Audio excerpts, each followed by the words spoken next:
Hello everybody, welcome to Now You're Cooking, only we're not at Now You're Cooking again for another week because we are having our kitchen rebuilt and we're so excited about that.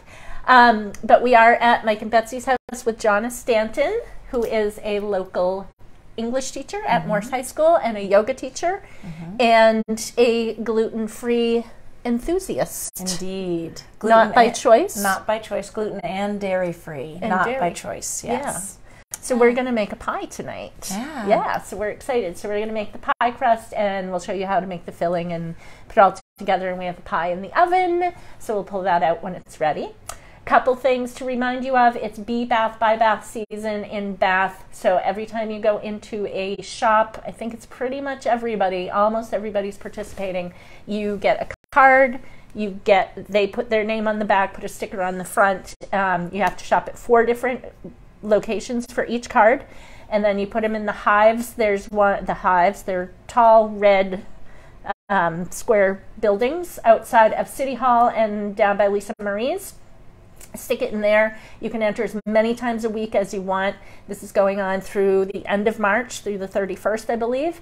And you can enter as many times as you want. There's a drawing every week for a $75 and $25 gift to Bath gift certificate. So you're just shopping anyway, so you just have to shop at 4 different places for each card. If you have cards left from last year, you can still use them. If you have a card at the end of this that's not full, save it for next year because I'm sure we'll be doing it again. It's very popular. Yeah, bring your Be Bath card to yoga tomorrow. Oh, yes, so you can Be Bath with yoga. Absolutely. Yeah. Next week, Charlie Fear is going to be making salmon sushi bowls, and he's going to be using an air fryer, Breville air fryer microwave combi 3 microwave oven that does all sorts of good things. So that's next week. The week after, I'm going to try my hand at Cornish pasties, which are not pronounced pasties, they're pronounced pasties. And I'm going to be using a traditional filling, which is beef and rutabaga, if I can find rutabaga, which the Brits call Swedes. And so that's what's coming up. Please come in the store anytime you want. We are still fully open. It might be a little noisy now and then. There's some dust going on, but we're there. We're committed to helping you. So nothing has changed there. So, yeah. And I was in this week, and there was no dust. It was lovely in there, as usual. Excellent. Yeah. Well, thank you so much. Well, thank you. So what kind of pie are we going to make? So today we're going to make an apple cherry pie, and I just tend to change the fillings for the season, but I like to play with the fruit, with the apple, just to change things up. Yeah. So and I use frozen cherries. I worked at May's Bakery for a little while for a summer, and I learned that it's best to put your fruit in frozen. Okay. So during cherry season, would you get cherries and freeze them yourself? I think I would, because otherwise they get really runny, and then your pie filling is just soup. Yeah. So you can use the seasonal fruit, whatever is available, and then but it's easier to use it frozen. Yeah. Cool. Let's get started. I love it. Okay. So I make my own pie filling, and I was telling you earlier, I was really nervous about this. I hadn't ever bought it. I had never made it before. But what I learned was it really is as easy as they tell you. It is. As easy as pie, would you say? Oh, I would definitely say that because I love a pun. So what we're going to do is we'll use the mixer. I don't mix things by hand if I can avoid it. So I use King Arthur's. I've tried a bunch of different flours. It really is the best, and they advertise it as such 1-to-1. So if you don't want to mess with xanthan gum, or you're not really even sure what that is or what that means, King Arthur is certainly the way to go. So do they already have the xanthan? Yeah, everything you need is in it. I've tried almond flour, which does not require xanthan gum, which can be lovely, especially if you love almonds. I found it just a little bit gritty. I think it's all to taste, and that is also why I really like making pies, because it is all to taste. You can fuss with things and make them how you like them, and the pie doesn't mind. It still comes out great. So, and pies don't necessarily have to be terribly neat, which also appealed to me. although I am thinking I might try gluten-free, dairy-free cakes next. Wow. So that's exciting. Maybe We'll have you back. Maybe an episode 2. Well, once you have perfected it, we'll have you back. So I am curious. I have not used this magical, what is this attachment? So this is the Smeg mixer, and this attachment here is a beater blade. Cool. So it's a beater, but it has the silicone on it, and so it's going to scrape the sides better than the regular paddle. Okay. You still may have to go in with a spatula and scrape it down a little bit, especially if you're doing, like last week we did butter and sugar, and that just needed to be scraped down a bit. This, once it's mixed, it's going to just be beautiful. Great. But see how you like it. It's a Smeg thing, and we love this mixer. Yes. This is ours from the store, and we brought it over here because this is what we wanted to use. Well, and I will say, and I am not being paid to say this, Smeg is my favorite brand, so I was really excited to get to use this because I do not have a Smeg mixer. I'm sort of slowly building my Smeg empire. Yeah. So I'm going to grab the shortening and the vegan butter out of the fridge. And this is, sorry, Heather. So this pie is gluten-free, it's dairy-free, and it's vegan. Correct. So on the pie that we have in the oven, we did an egg wash on top. You can just do water and sprinkle some sugar on top, and you'll still get, it'll still brown up nicely. You don't have to use the egg if you're a vegan. Yeah. And I've tried a few different things. Earth Balance is good for this, but I think there are lots of good products on the market. Do you get this at the Bath Natural, or you can get it at Bath Natural? I just happened to get mine at Whole Foods because that's one of the places we shop.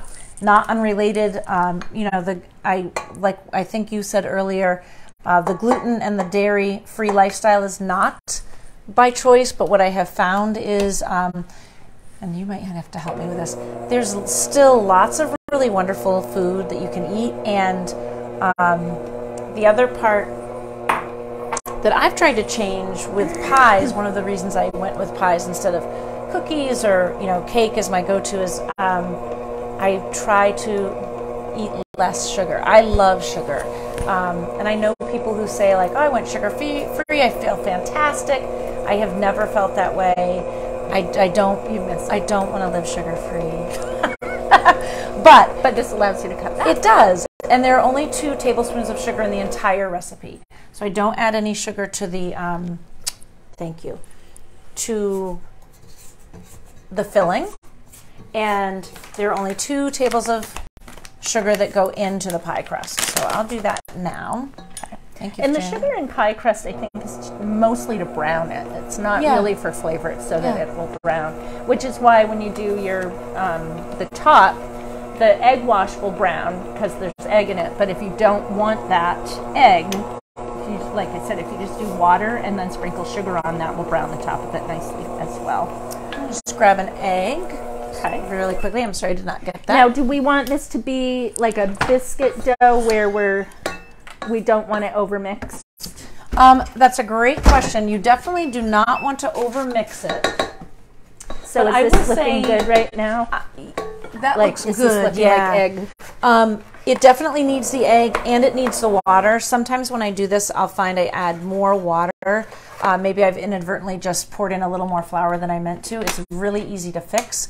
But I like the dough fairly damp because then when it's on the mat, you can add a little bit of flour as you're kneading it lightly just to make it the right consistency. And I like to do a little more dough because I want the dough to go over the edges of the crust. I want to flute it, so I always add a little bit more. I don't want to I'm scared. No, this is great. I'm scared you of are over-mixing. You are right to pause it, and now I'm going to put a few tablespoons of water in. Okay. It's kind of fun being the assistant for a change. Now, do you have a favorite kind of pie? I'm not a big sweet eater, so opposite of you. I'm much more savory than sweet. I will eat sugar. I thoroughly enjoyed the sticky toffee pudding last week, but yeah. All right, so I'm gonna start. But it's not my go-to. So I would say Probably blueberry or strawberry or raspberry peach. Oh, yes. Not a huge, I love fresh apples, but I don't love them cooked. Good. And it is tricky with apple pie. I have found, again, kind of playing around, and I'm not super fussy because I do love pie. If you make your filling a little bit ahead of time and you let it set and put lemon juice in it. Originally, I used lemon juice because you're supposed to. It keeps the apples from browning. But I also like it, and I just use a couple of spritzes here. And so if you're trying to cut down on your salt, it's not a big deal. Just omit this. What was I saying? Oh, the apples can be a little bit firm, a little crispy. So if you really want everything to be soft, then just make it a little bit ahead of time and set it to the side. Do you have a favorite kind of apple that you use, or do you just use whatever you have? Louisa, I know some people are like, you have to use Cortland's or you have to use Max. Or Thank you for asking that question. It's an important one. Listener, audience, I have learned through much trial and error, mix your apples. So, and my friend Jess taught me this because I used to just do Max, and when fall was over, I never made an apple pie again. But now I mix. I usually use one green, one apple that's advertised as being really sweet, and then I'll sort of do a couple of apples that are in the middle. And I don't know about all of you, but I feel, all 6 of you, but I feel fatigued when I read in the directions a tiny bit of apple vinegar, which I was very dubious about, but it really does make a difference. it does. And Tell me why. I don't, it has something to do with the acidity. So when I make, it doesn't make any difference because there's not enough in there to taste. But when I do a fruit pie, I use lemon juice. When I do a quiche, I use vinegar. Oh. But it's something about the acidity, and it helps with the flakiness. It really, yes. But I don't know. Yeah. So tell me about this book you're reading. Oh my gosh. So, Because we're going to find out by reading this book. yes. Maybe. So there is a bit of chemistry in cooking, and I think that's ready to throw onto the mat, the rolling mat. There's some chemistry in cooking, and one of the reasons that I approached Heather and asked, who comes to do these wonderful demos, and I talked a little bit about my baking, and I had just started reading Lessons in Chemistry, and the main character, and I need to be careful not to give anything away here. The main character is a chemist. The book is set during the 60s, so she faces some pretty intense and awful sexism, and as a result, she's in a situation where she really needs to, do not need this very much, just enough to bring it into a decent-sized lump. And then we're actually going to take dough that we already have in the fridge because it is important to chill this. So we're going to. Because it's really quite soft. It is. Yeah. So you want it a little bit firmer to roll out. Yeah. We haven't forgotten that we're talking about this book. I would never forget a book. So let me English grab teacher. that. Yes. I mean, baking, and I'm on social media, and we're talking about books. This is the best. It's just a great afternoon. So thank you again for having me. I'm loving it. We love it. So out of necessity to support her daughter, she is offered a job as a cooking host, and she hates the idea because she's a serious scientist. And this is a woman thing to do. Yes, and she is very offended by the whole idea. But she has to put food on the table, so she becomes the host of a wildly successful cooking show. And the whole essence of it is that she talks about cooking as chemistry. And so she empowers all of these women. She drives her male producer and the director, she drives them crazy because there's all like this cute tchotchke in the kitchen, and she gives it to the audience during one chapter because she's focused on the science, and so women love it. Yeah. So it's a great book, and it is a nice connection to this as well. You can get that book at Mockingbird. our Mockingbird bookshop locally, I believe. So we'll give this a roll, and this is always the place where I get nervous. I will confess I wouldn't say careless, I would say casual. I'm a casual baker. I love to bake, but when anything requires precision, I tend to be a little bit heavy-handed, so I try to tread lightly, with the dough. It's good to know yourself. I agree. It's very important to know yourself. I agree. And I don't tend to get frustrated, which is good. But, you know, if I have to ball this up too many times and try again, it gets a little bit tough. And of course, we don't want that. With any kind of pie dough, whether it's gluten-free or not, you want to avoid mixing it too much or kneading it too much. With a lot of doughs, pastries, anything that you want to be flaky and fun. Sorry about that. Great. So this is pretty good. I think that'll work for the size. And, you know, I think depending on how precise you are as a baker, you know, you might be cutting around the edge. I like to just make sure it's going to get on, and then I do a little snipping afterwards. Do you need to have extra for the stuff on top? So I always make 2 of these. So I double the recipe, and I love a topping. I know I guess if you're trying to really, you know, cut back on things, you definitely could just do the filling, and I have done that. But we're gonna do a top. We're gonna lattice. Basket weave. Yeah. Or lattice. Yeah. Great. So let's get this little feller on here. And can I do anything? I just make me feel You're doing like a great I can job. Because this is another. I will confess to everyone that I practiced last night, and well, not confess. I should practice before. You should always practice, but it didn't go well. Oh, yeah. And it was a good moment in a way, because I thought, okay, Johnna, what if this does not go well tomorrow? What are you going to do? You can't cuss at the pie dough like you would at home or blame anybody else. So, you can just blame me. You know, just the air is not right in here. So this is also tricky. And if anyone has a tip for how to, and I have seen on shows like sometimes, you know, they'll do this, and they'll put it on the rolling pin. I don't have a ton of success with it. I suspect because I'm not a professional and I haven't had enough practice. Yeah. So if you have any tips, now's your moment. What I might suggest, please, is starting at this end. So this is, I'm going to wreck this dough.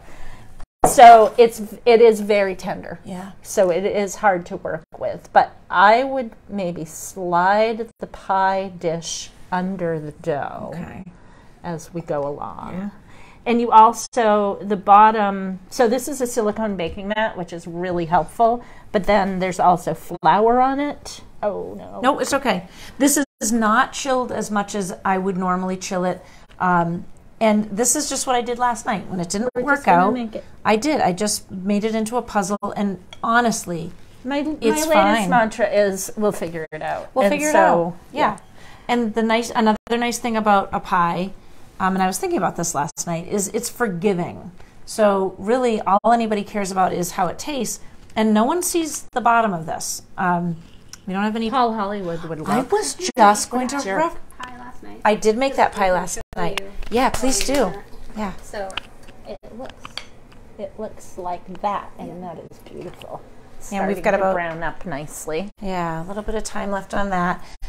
So genuinely, yes, I would not make it very far on the Great British Bake Off, but that's okay because people care about how a pie tastes, like anything else. And they'd all be so supportive of you anyway. Gluten-free too, which is really fun. Yeah, this is not. Yeah. This is not your average pie dough. This is a very different. Yeah. It's a little finicky.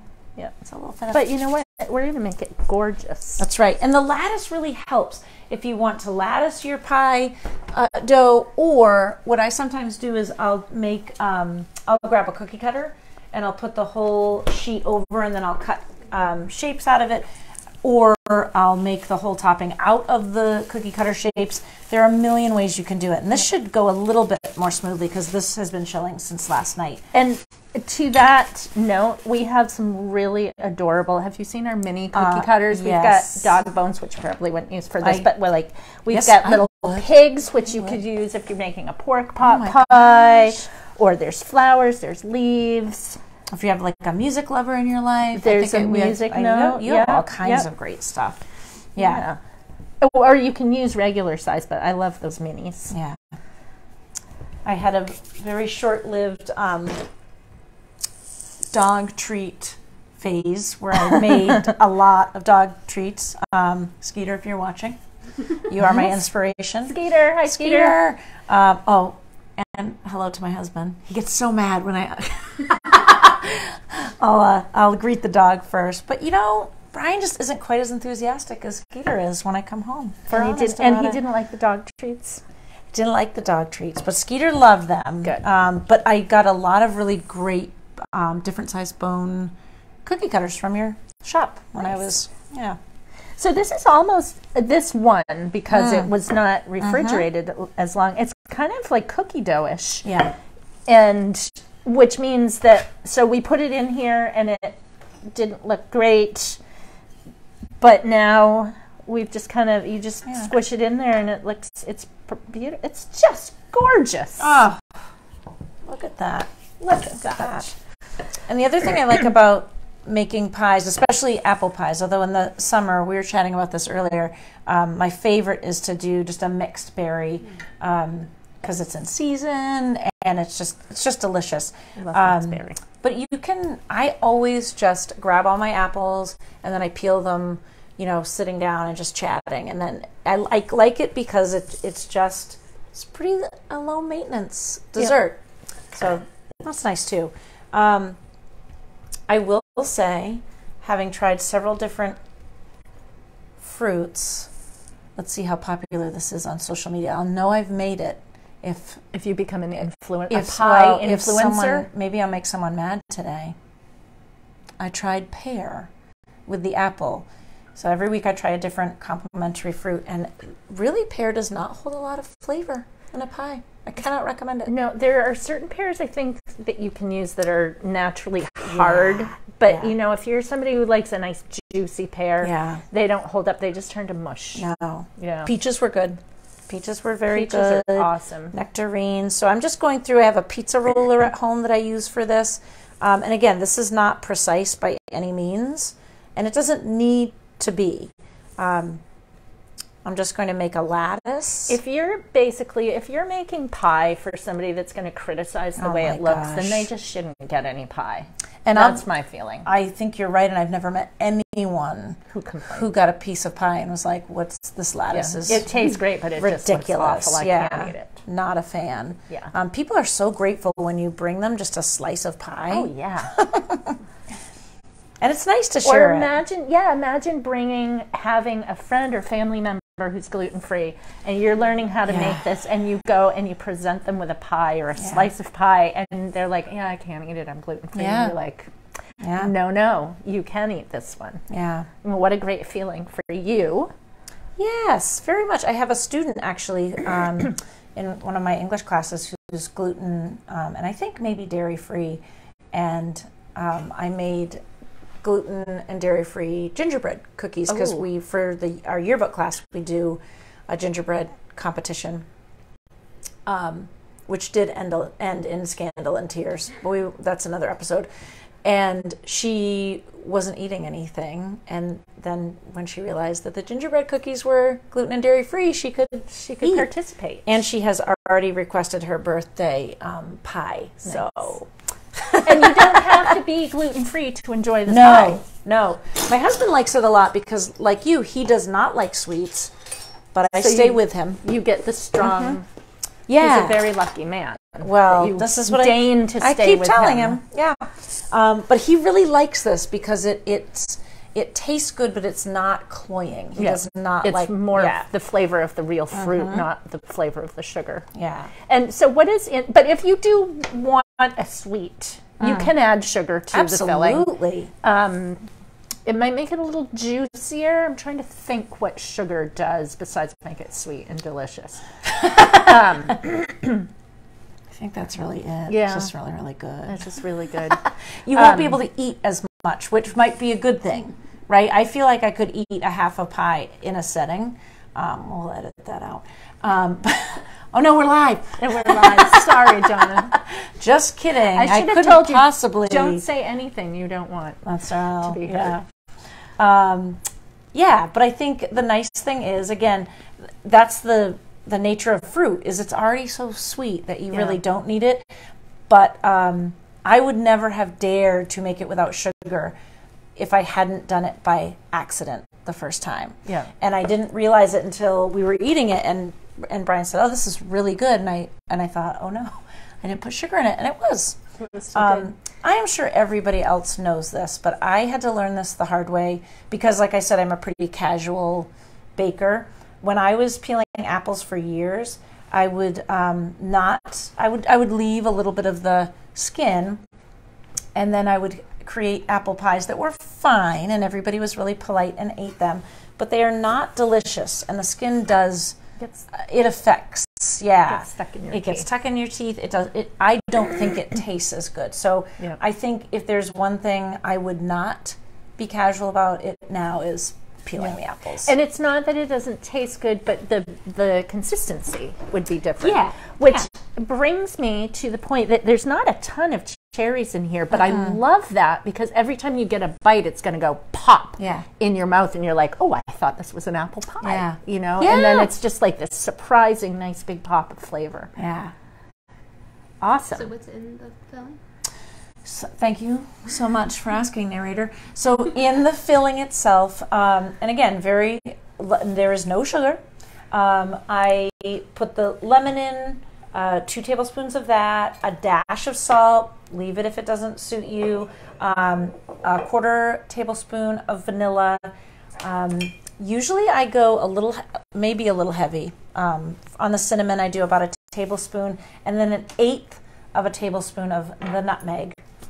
Nutmeg is amazing, but you don't want too much because it can be overpowering. Yeah. And it's so good. It is delicious. And another reason to really mix things in carefully. You do not want a mouthful of nutmeg. And sometimes I'll use clove instead of nutmeg, but since we were doing this and I wanted to make sure everybody would have a good experience if they tried it, we went with nutmeg.